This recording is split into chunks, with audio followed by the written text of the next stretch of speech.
Good afternoon, everyone. Thank you all for joining us today for this exclusive webinar with Faculty of Medicine in Hradec, Kralove Charles University. Today's webinar will be going on for 1 hour. In the first half, we'll have a discussion about the university, and then we'll move on to the Q&A session where you'll be able to ask your questions and we'll be answering them. So today we have Professor Rudolph from the Faculty of Medicine, HK. Over to you, Professor Rudolph. Hello, everyone. I'm happy to be here again. And just to give you a brief overview of my faculty, and just to tell you a little bit about who we are and what we do, and how we could just be attractive for those who would want to study medicine and they would want to study it abroad in Czech Republic and in my place. So I'll have a little talk, then we'll try to sort of like show you who we are. So as was said at the very beginning, I do work in the Czech Republic in the place which is called HK. It's better in terms of pronunciation than the Hradec Kralove, which is kind of difficult. It's a town on the eastern part of the Czech Republic or Bohemia, and we're part of the Charles University. So in terms of the institution, I'm proud to say, even though it's just not that much visible right here, that this year we do celebrate the 80th anniversary of our foundation. Our foundation took place back in 1945. That was one of the first official acts after the end of the Second World War, when our faculty was founded by our president at that time. The reason was that after the war, there was a shortage of doctors, and the faculties which were in the Prague were not, in terms of capacity, capable of providing sufficient quantity of the doctors. So that was decided that in the HK they will find or they will just establish new faculty of medicine. So this year, kind of 80 years of anniversary, there's a couple of activities we organize this year, along with certain memorial acts and things. So we are very excited. So what do we offer at the moment? At the moment, in terms of the English programs, we do offer 2 master's courses, the one in general medicine and one in the dentistry. In terms of the parallel Czech programs, we also offer some other kind of medical tracks or the courses about the, for instance, the paramedics and things. So these are not offered in English, so I would not speak about them. What to say about us and about the program in general medicine that many students are interested in. It's a full-time master course, which is designed to last 6 years. And after that, and after graduation, those who are successful, they're just entitled, or they're given a title MUDR, which is the local variant of the overall accepted title MD. In terms of the intake, every year we have roughly 100 seats, more or less. At the moment, we have 340 or something international students studying in all 6 years in our programs. The course, of course, is not a free of charge. There is a tuition fee, which transcribes roughly to about 16,000 euros a year, with another estimated about 9,000–10,000 euros a year being living costs in a place like this, including leisure, travel, accommodation, insurance, whatever it takes.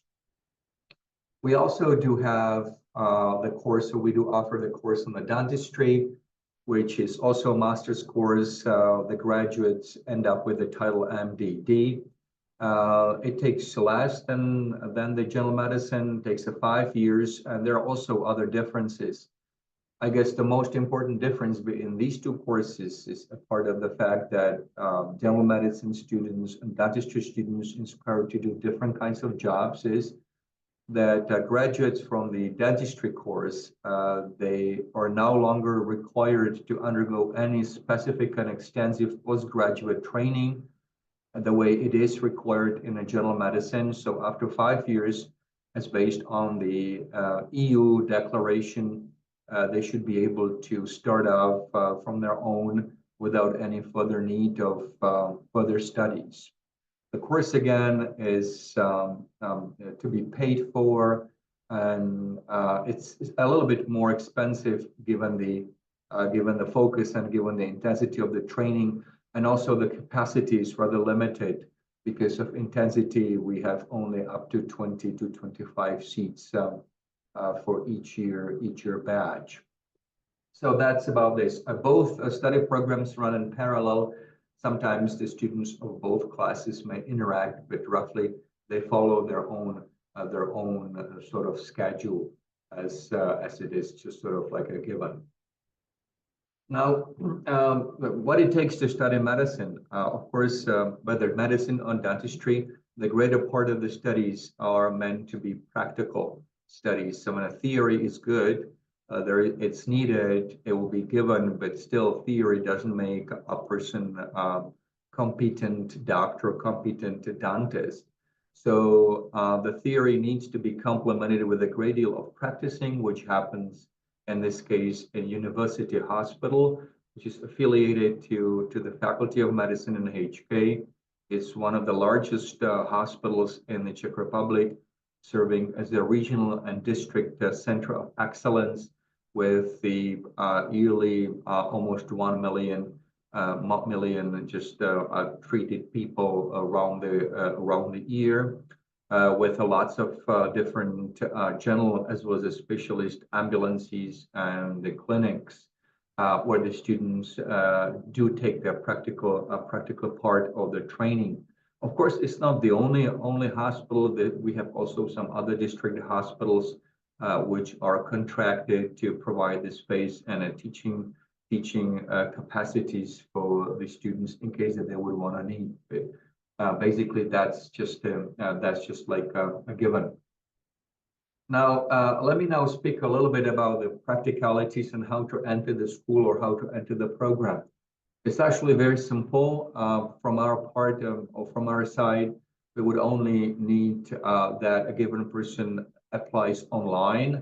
There's an online application process which runs each year until the end of April for the upcoming academic year. So for this year batch, that is batch starting at the 2025 autumn. The application is completed by the end of April 25. All those who are about to complete their secondary school or they already completed are eligible. That means that, and plus on that, we do not really look at the scores in the secondary school format or secondary school program you took. So whether A-levels, IB, American curriculum, or any other variant, we don't really care that much about what subjects you took, as long as each applicant is able to fulfill the basic knowledge-based criteria as exemplified by the entry test, which takes about 25 questions in biology, 25 questions in chemistry, and 10 questions of the choice between physics and or mathematics. All questions are single best answers. Typical question is shown over there, like in a biology. You have the question, you have 5 possible answers, and one of them is always correct, and one of them needs to be indicated.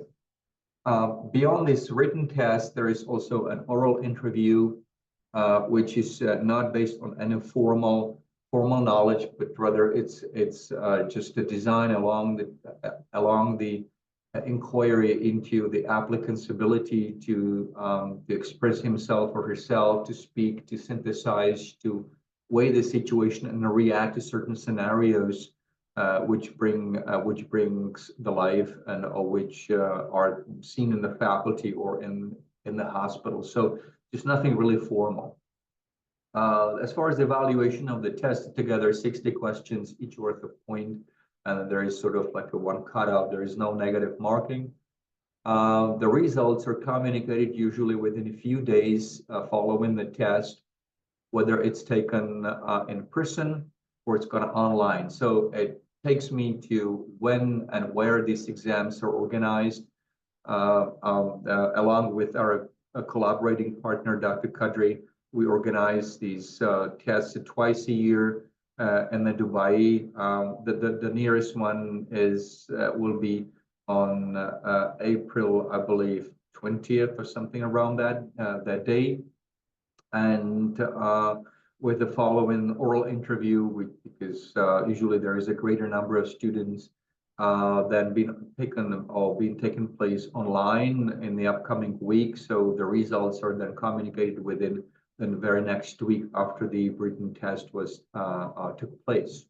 So that's about this. Of course, there is also the possibility to sit the all entrance test kind of online, and that's a special scenario which I don't mention right now, and kind of right here.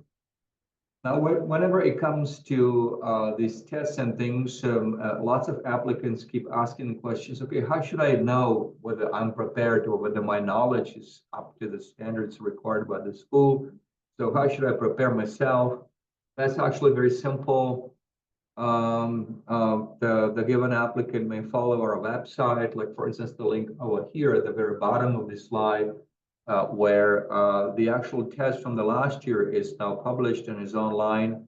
So any applicant could download it along with the right answers to know exactly what the questions are about and what sort of knowledge we do require. And this, when with combined knowledge about the subject syllabus and sorry, recommended literature, which is also available from the same site, should give a confidence to all the applicants about what will be like to take this entrance test and things.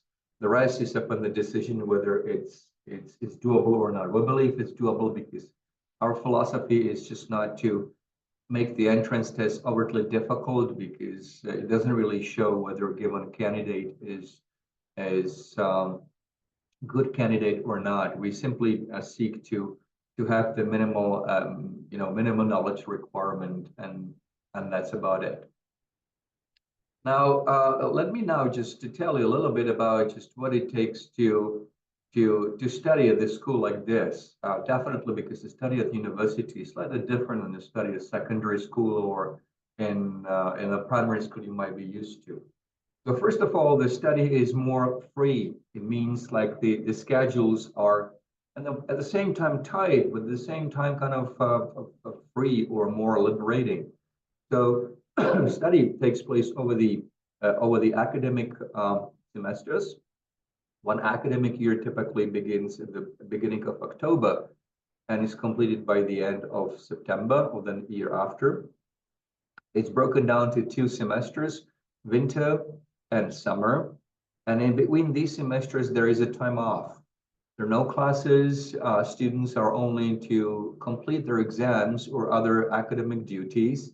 If they do it soon and with a satisfaction, so they might have a free time.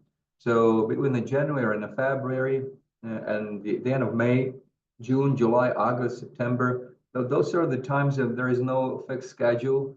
Students only need to complete their exams or that they have a free time. How the study is organized? Well, it's just now the blend of the traditional and the modern version of the in-person or face-to-face, along with the e-courses, with the online and virtual things, and along the so-called the lectures, the practical classes, and the seminars, which, as I said, sometimes are they need to be organized face to face. Sometimes they could be done with the distance and with so-called the online, using all the modern technologies which are nowadays available, because they are governing not only teaching but also the medical practice.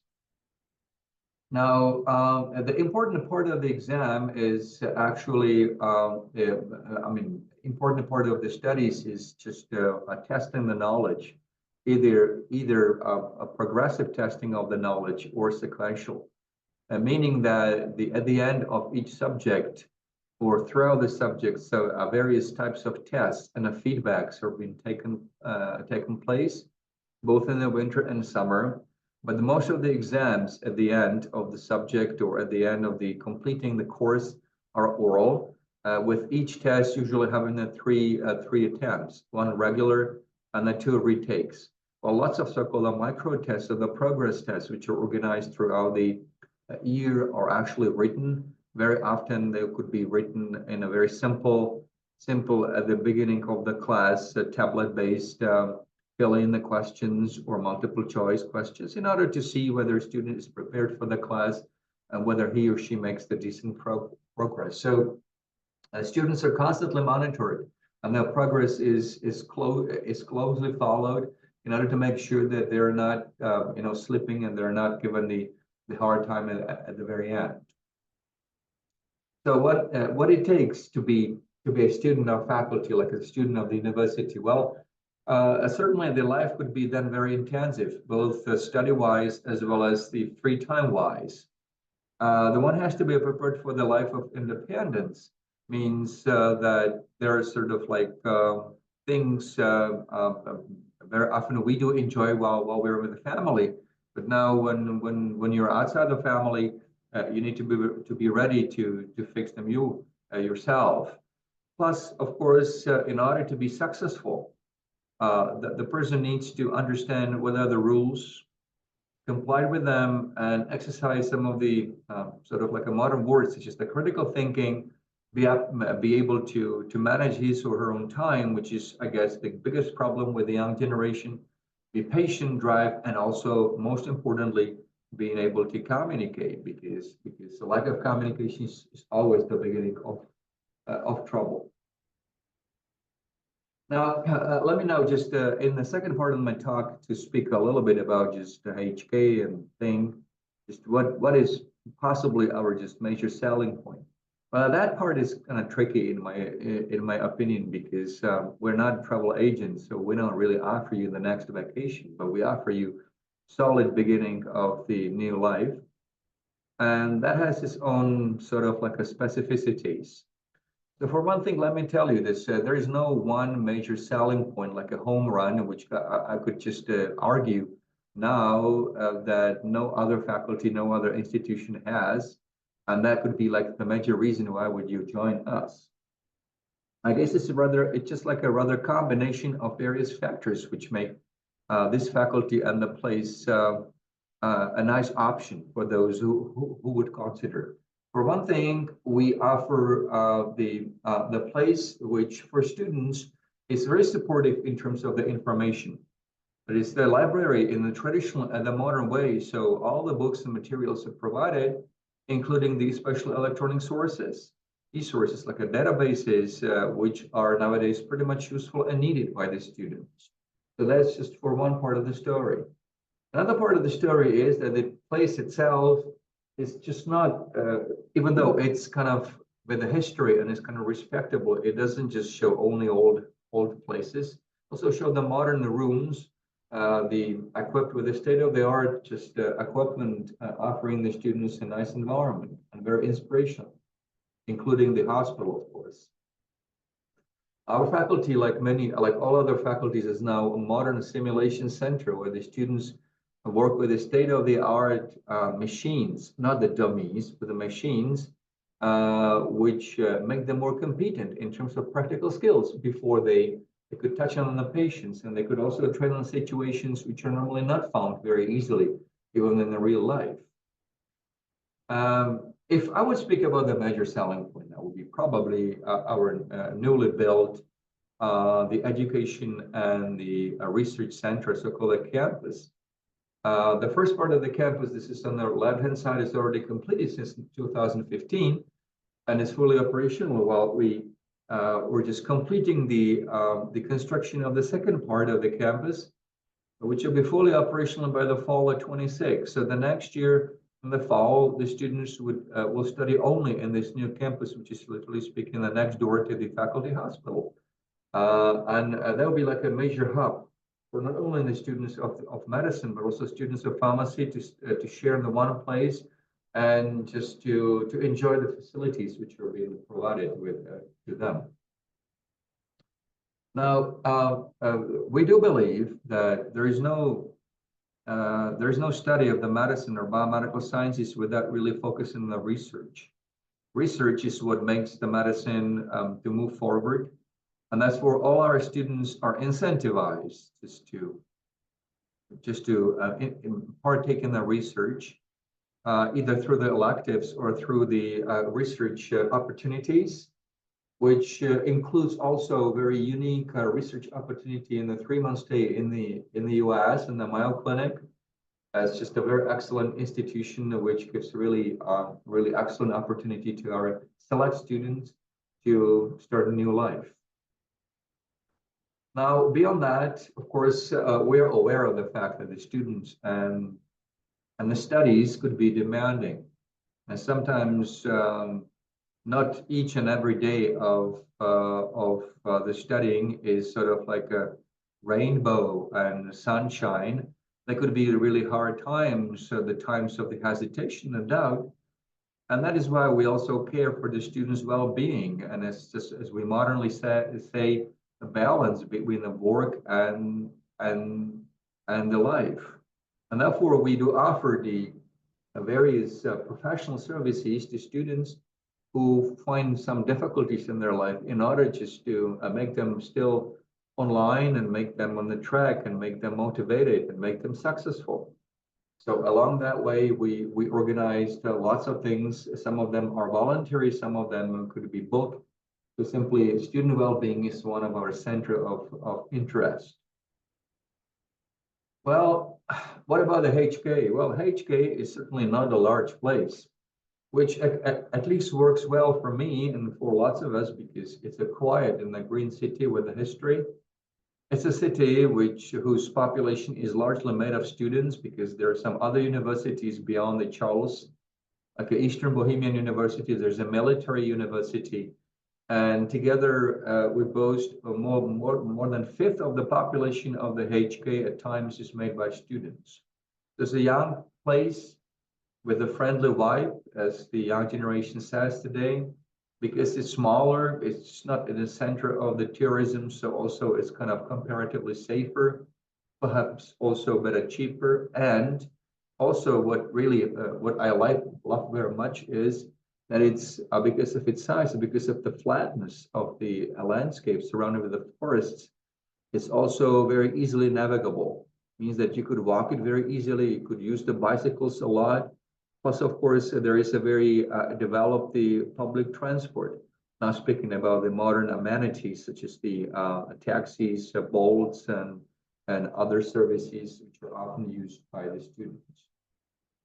So anything which comes along with a modern place is what the HK is, given the standards of the Charles University, with a more relaxed and quiet pace compared to Prague or some other major centers in the Prague.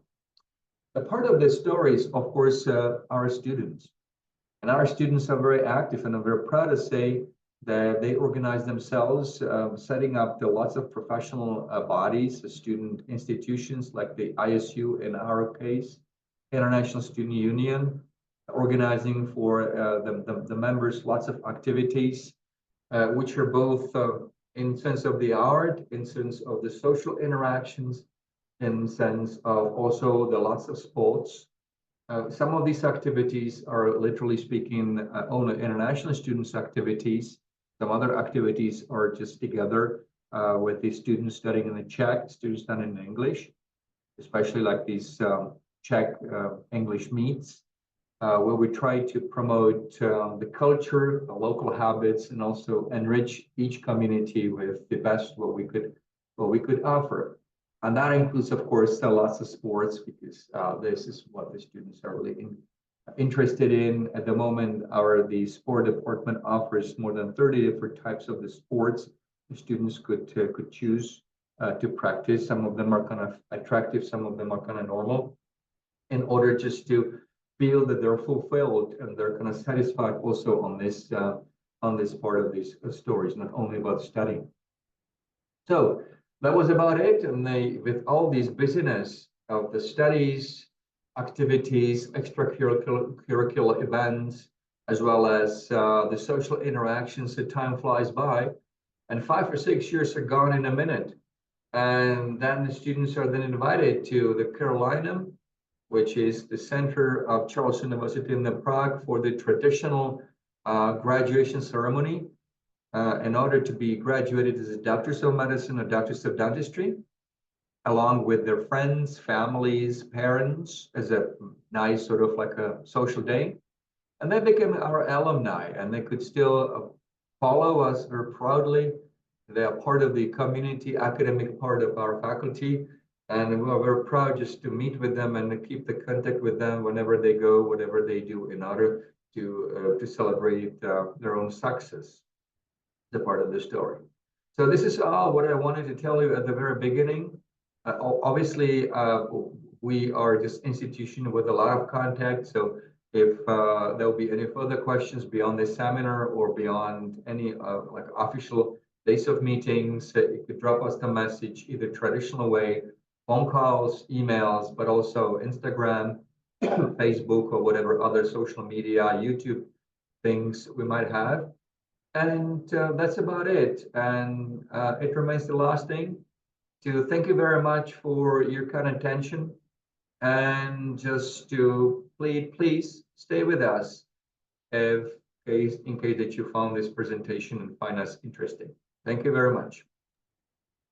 Thank you very much, Professor Rudolph, for the detailed presentation.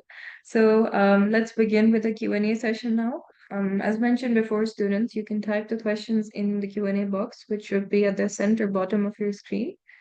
All right, so let's begin with the first question by Mohammed. Can he prepare for the entrance exam in a month? And how strong is the bachelor's degree? How strong is bachelor's degree? If I understood correctly, well, you see, our program is open to anyone. So to prepare for the entrance exam, just depends. I mean, it's individual. That is, there's some students who simply look at the type of questions and they compare it to whatever they studied, and they say, okay, it's just, we don't need to do anything, just sit the test right away. Sometimes some of them, they would say, okay, there are some questions we've never heard of, so let's check the syllabus, let's check the book or things, or let's see the test itself, how does it play. Sometimes some students, they take the preparatory courses. Our faculty doesn't really organize the preparatory courses, but there are kind of special institutions which do have these preparatory courses. I've even just experienced that some students took some private teachers just to prepare them for the entrance. But again, as I said, the entrance exam is not meant to, to select those who have the very high scores to those who have very low scores. We look for the basics. So to distinguish between those who have an idea, literally speaking, and those who don't. So it's just not something which is kind of big deal, but a certain basic knowledge is kind of required. That's why I said that everything is kind of published, everything is available online, and the person could check and could ask us questions, any further specifics in case that he or she's not kind of felt. I'm not sure whether I understood the second part of the question. How strong is bachelor's degree? Was it right? Yeah, that was the second part. And what does it mean, the bachelor's degree? I mean, can I just yes. just explain? I mean, normally in this part of the world, when you go for the first degree, I mean, it's a bachelor degree called this MBBS. Okay. So either it's MD or MBBS. They call it a bachelor degree MBBS, no, because Yes. this is what here in India, Pakistan, or in Gulf they offer a 5-year degree which is called MBBS. But that's the same, no. Like yeah. I mean, that's what I try to explain everybody that in Europe it's an MD degree. It's a master degree, but master does not mean that you are a specialist. Still, you will become a GP. But in India, when you get an MD degree, that means you are a specialist. So that's Okay. what I said, that there is a difference between Indian MD degree or a European MD degree. European MD means that you will become a GP, and if you want to be specialist, again you have to spend 2-3 years to get the specialty, That's what. Yes. Thank you for this comment. I have to say, but in either way, I'm not that much sure just how does it work in India and Pakistan. But the degree like this, like the MD from the Europe, still it's strong. But again, it doesn't authorize any person to do anything independently, whether GP or thing, without further studies. So even if if the student graduates from our faculty with the MD title, and he wants, say, for instance, to become a general practitioner here in Czech Republic, he will still need to study 3-4 years before he is given this freedom of working as a GP. So I guess it's a sort of only distinction in between the different names. The bachelor's and the master's program doesn't authorize at least the people in the Europe just to work right away. They have to work under supervision before they could just work independently. That is just my further comment to this. All right. Moving on to the next question by Arushi and Raya related to the USMLE. So is there any additional support to prepare for the USMLE exam, and is the LFHK recognized in the US?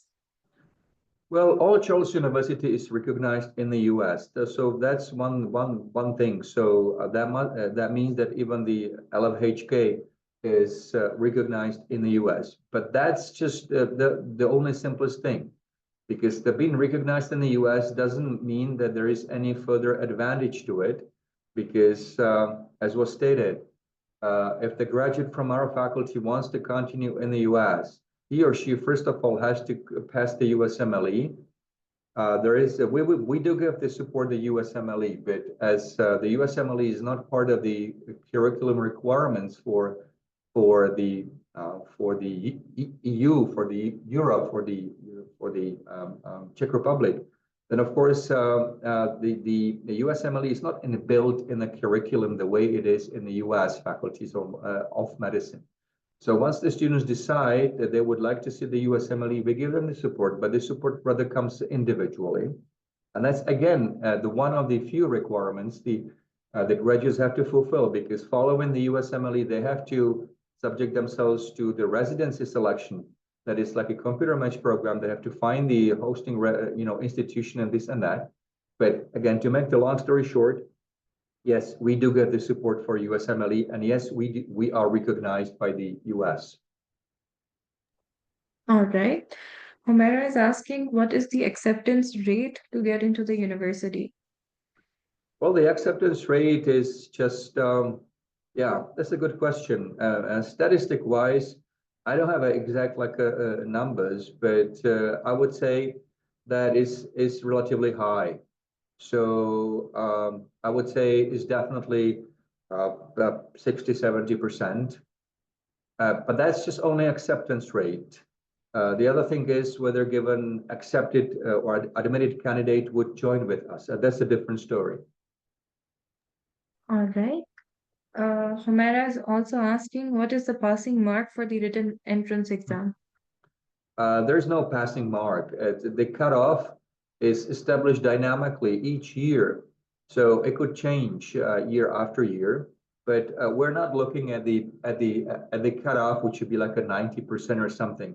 For us, kind of 40 to 50% is more than enough. All right. Tim is asking, what is the difference between the three faculties? You mean the which three faculties? The Charles? I guess it's Charles. Charles Yes. has the five faculties of medicine. The three of them are in the Prague. One of them is in HK, and there is one other faculty is in Pilsen. Difference? Well, the difference is in terms of, you see, all of them, they give you the title MD. This is still under Charles considered to be the one and homogeneous title. So on the output or on the, on the output should be no difference. The difference is in terms of the size, that is how many students they take in terms of the particular arrangement of the curriculum. There's only all of them with exception of one have a traditional curriculum. So all of us, we teach by subjects. Prague 3 teaches by alternative curriculum. Another difference is the place. because three of them are in the Prague. Prague is not the HK. Prague is capital, is a large lot of people, this and that. Another difference would be also entrance exam, because each faculty is independent. So if typically a student wants to apply to Charles, he needs to or she needs to be aware of the fact that each faculty of medicine is independent, has its own entry procedure. So even though the tests might look similar, but they're not identical. Also, the tuition fees might be different. So pretty much what I sometimes call it like the same food with a bit different flavor. All right. Question by Kusuma. If Kusuma wants to apply for the medicine program, when can she submit the application and when will the entrance exam be? Will it be online or test center based? So maybe I I can just already commented on that. Just to recapitulate, I think the most faculties have the deadline for the online application the end of April. However, it's still I would still check it out with the particular faculties. The exams are organized usually along the April line. They could be in face to face. Some faculties might have that online as well. So I cannot speak on the other faculties. So it needs to be investigated independently because, as I said, all three faculties in Prague, one faculty in HK, and one in Pilsen, we all are free to decide when exactly there will be this entrance exam and how exactly it will be organized. So the person has to figure out which Charles he or she wants to apply to. I'd just like to add on to that. So if you're looking to apply for the entrance exam, of course you can contact us as well. I have mentioned our contact details and our email in the chat. And the entrance exam in Dubai will be on April 20th. So you can register for that by contacting us. Moving on to the next question by Humera. Is the PLAB required to work in the UK after graduation from HK, and is it GMC recognized? The GMC is recognized for sure. The PLAB test, as far as I know, on the recent news, are kind of like a surprising is not required. The UK has introduced the UK MLA, and now we're trying to verify because online information says that this would only apply to universities in the UK, but would not apply to universities from EU. The EU universities still get graduates, they should go straight to registration for F1 or F2 with the GMC in London. But I need to verify it, frankly speaking, because it's rather new information, and I'm still not having the like a unanimous answer from the authorities on that line. So, but in any case, the GMC in London does recognize the title from the Charles University. No problem on that line. And a PLAB test until now has not been required. All right. Question by Tim. For British school curriculum, is year 13 mandatory?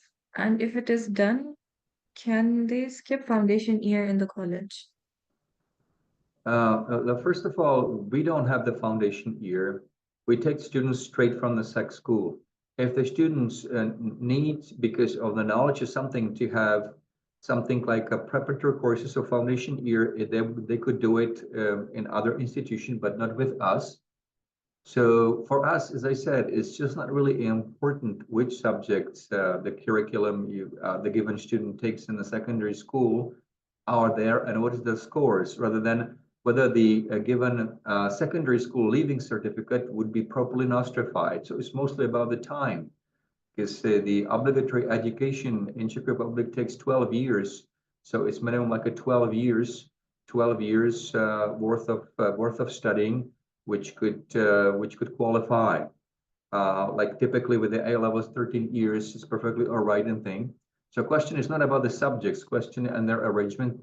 Question is about the time. And that is the part of the nostrification procedure, which will be required once the student is successfully admitted to our faculty or whatever other faculty. He or she would need to, to submit his or her diploma from the secondary school for nostrification. And that is just what it really matters. Uh, yes, I just want to add something that the university requires you to complete your high school. Now high school can be A level, American system, British system, whatever system.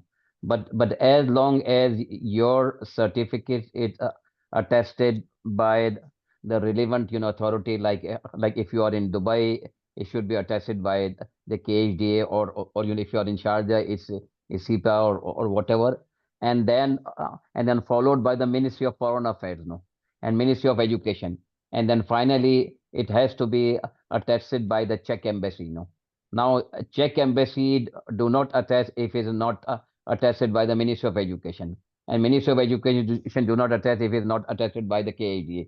KAGA will do not attest if it is not issued by the relevant school and its degree. So everything is related. So as long as your certificate is approved and accredited by the ministry, then it's okay. So there is no such rule called that you have to have year 13, year 12, or whatever. So it has to be approved by the ministry here. No, that's all. All right. Question by Sarah. Do you consider any extracurriculars during the admission process? No, we don't. It's just good that the students have some extracurricular activities, or they could just prove that they did this and that. But for us, it's just not a mandatory thing, or it's not a thing we really take into consideration. For us, perhaps more democratically or less democratically, we do care only for the baseline knowledge and the communication skills. The extracurriculars are good, but they're not required. All right. I can see one repetitive question by Sarosh, but we're going to answer it for one more time. Will the university overlook high school grades if they did well in the entrance exam, or will it affect the position on the acceptance list? No, the grades of secondary school are not of relevance as long as they are still enough for the school to issue the school leaving certificate. So that is probably the major difference between some other systems of medicine. Like, for instance, if you want to study medicine in the UK, Germany, the US, they really look at the scoring grades in the SEC school, and based on that, they would somehow decide. For us, does not matter. For us, the most important thing is that you complete your school, you have the valid certificate, which will be approved by this series of authorities, as Dr. Kadri stated, in order to be notified. And then you pass cutoff line in the entrance. Then the faculty admits you and gives you offer. Nothing more, nothing less. So the results of the entrance test are not influenced by the scoring grades in the secondary school in either way. Okay, right. let me give you in short that if you are a topper in UAE, and if you don't pass the entrance examination, you will not be accepted. If you get an average grade of maybe 60, 70, 80%, but you pass the entrance examination, they'll accept you. So no matter if you are a topper in the world, topper in UAE, or whatever curriculum, if you don't pass the entrance examination, you will not be accepted. That's all. All right. Hossam is asking, after the entrance exam and set for an interview, what is the focus on during the interview? Interview, as I said, is not meant to test any formal knowledge. So ask you anything you would need to study hard for. The interview will expose a given candidate to a typical like a situation, whether in the medical facility or in the school. And a given applicant is asked to react to the situation, to explain it, to be able to communicate it, just to assume the certain standpoint, simply to prove that he or she is able to react to certain decision making dilemmas of things. So this is something you don't really, or the student doesn't really need to study for. It's sort of like the way to show whether there is some sort of like an interaction pattern, okay or not, beyond the fact that the given candidate should understand the question and should be able to communicate in English, which I think is nowadays for granted, but still. All right. Question by Mohammed. How will the entrance exam be conducted online?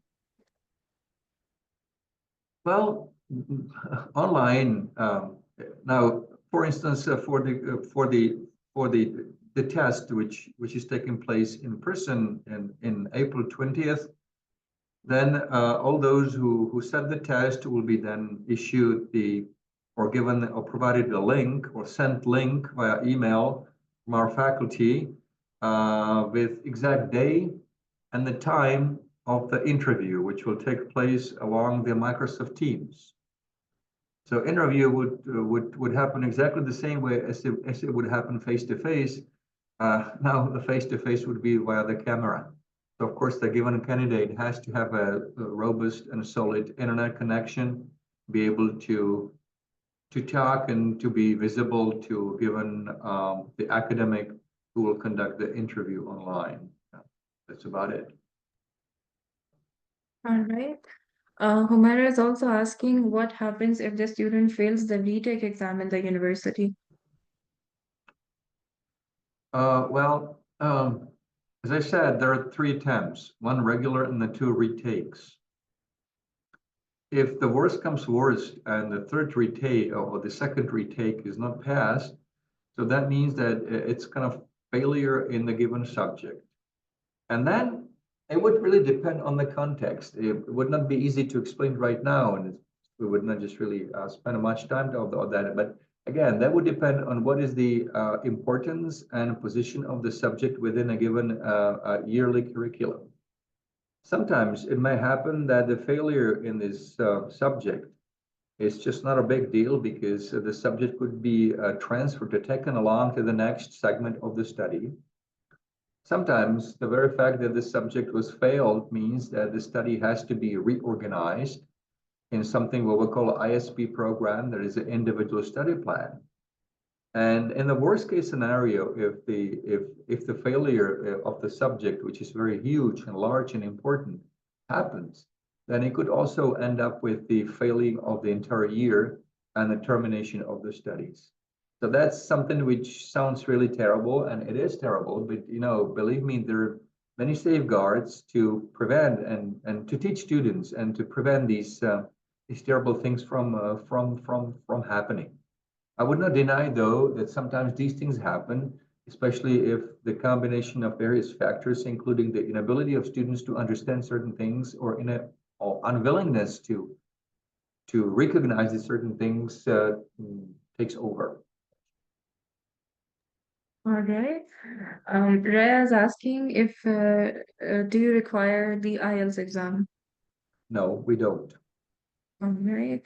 Question by Sarah. What is the minimum grade 12 CBSE percentage required? No minimum grade. Yes, that is true. Since we've already covered it a couple times, no Yes. minimum grade, just passing of the entrance exam. Yep. Then the question by Hossam, for medicine tuition fees in the first year, is it paid on installments or a lump sum? We don't have the installment scheme. We have just the one lump sum, which is required to be paid at the beginning of the studies, the way the faculty issues the instructions. Installments are kind of tricky, and we don't have such a system. Okay. Sarosh is also asking, when will the students start learning the Czech language? Is it from the first year onwards? Yes, the learning of the Czech language is sort of like a mandatory because at certain point the students would need to interact with the Czech patients, so they have to have at least a basic rudimentary knowledge of the Czech. So that's why once the students start studying the first year, from the very first moment they have inbuilt classes in a Czech language. So they start from the year 1. They have it for the 2 years. And after that, they have the exam, and they should be competent enough then to speak a rudimentary Czech, to understand basic things, not to be natives, of course, and always having the help of the doctor along with something is not understandable. So no worries about that. Czech classes are inbuilt in the curriculum, so students don't have to study by themselves or just learn from some private professors. No, it's a part of the normal study process. All right.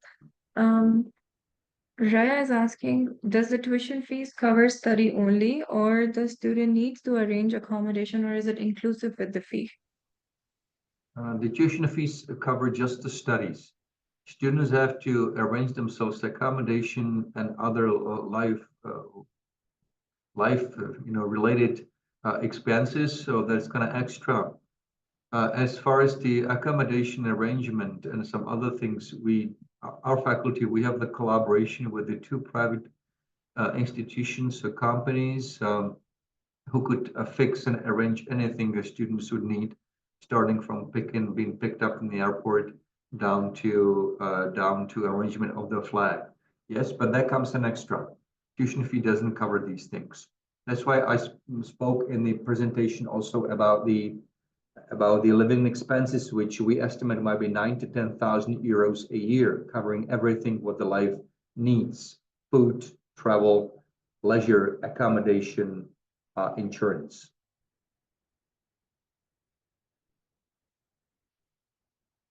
All right.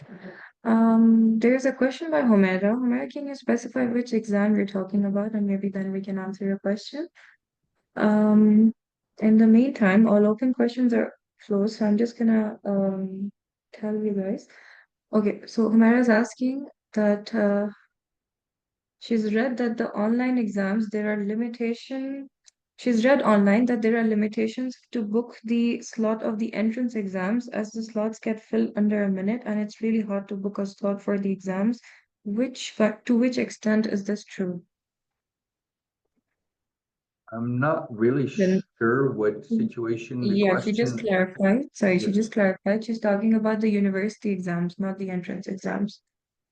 Well, university exams, well, you see, that's a part of the management. And that's why I emphasize that students also need to develop certain level of their time management ability. Because let me give you the concrete examples. Say, for instance, that after the summer semester in the first year, students need to sit the following exams: exam in anatomy, exam in histology, then exam in language, and a couple of other, perhaps not really major exams, but some other couple of outstanding duties. Each department, when the exam is due, is required to publish a certain number of the dates, and therefore also the time slots where the students can book the exam. Obviously, the departments they do not have unlimited capacity. So say if there are like a 4 weeks of examination period, they say, okay, we will examine 3 days a week, all 4 weeks. And of each day we have the capacity for, I don't know, 20 seats. Overall capacity should exceed the capacity of the total number of students in the class by at least 20%. So the point is just not to have enough capacity, but the point is when exactly I would like to book my exam, because some students, okay, they like to have the exam first week, some of them the second week, not many in the third and fourth week. So that takes a little bit of planning to make some plan, to make some arrangements. So when exactly would be my preferred dates of the booking, and I should focus on that. And obviously, there are some other factors which do play on this decision making, such as the other outstanding activities, because sometimes the exams they give the same dates, different exams, and the person has to decide whether he will sit anatomy Monday and histology next week Monday, or the other way around, because both exams cannot be done really, even though technically yes, but not practically the same day. So it's about the planning. It's about like if the person wants to buy a ticket to the Museum of Future here in the Dubai and sees, okay, this is the time I have, this is the days I'll be in Dubai, and check out on the website of the museum what are the time slots and what are the available places. So the last time I did check late, so I came to Dubai and I wanted to visit the Museum of Future, but I could not because all slots, the days I was available and I wanted to go, were already booked. So it's about this planning. It's about just a combination of things. And obviously, of course, the most attractive dates, most attractive or most convenient dates in the eyes of students are booked first. But that's the same system as anywhere else. Even if you want to book your holiday or things, you still need to think about the slots, times, and combine and think. But in the end, all students are given the slot. So there is no chance that the students would complain, okay, there is not enough places, I could not sit the exam. Yes, you could. But depending upon when and how, that's another thing. All right. Question by Saroj. Does the campus have any cafes or restaurants? Well, I wouldn't say that there are as many as in Dubai, but we do have them. We do have them, and students like to stay with them and stay just and socialize. Okay. Question by Ahmed. For the certificate notification, does the faculty help to make it, and Well, we have if it needs to be stamped from the Czech no, sorry, embassy? no, sorry. We do have one of our officers in study department, Simona. She's also connected now, but only just listening. She's the contact person for the notification, so she could provide further help, assistance, and things in all these processes. And of course, overall, the faculty is supportive. Once the student wants to notify, it means that he's really determined to stay with us, and we need to support such a people. All right. Since there are no more open questions, I'm also going to take a moment and drop in the entrance exam date as long as our website link. So students, you can go through that. The dates and everything is mentioned over there. And of course, you can contact us for further information. Let's give our students a minute. I think everything was covered, especially during the presentation. So, okay, all right. So since there's no more questions then, we're just going to we're gonna be ending the session over here then. Thank you very much, Professor Rudolph, for joining us today and the students as well. It's been a pleasure on my side. Thank you very much for nice and lovely organization. And I'll be looking forward to seeing and meeting some of the candidates very time soon. Thank you very much, and I wish you a very nice day to Dubai. Goodbye. Thank you, Dr. Rudolph, and thank you, Simona, for joining us, though. And see you soon next month, no? See you soon. Bye. Thank you. Have a nice day. Bye.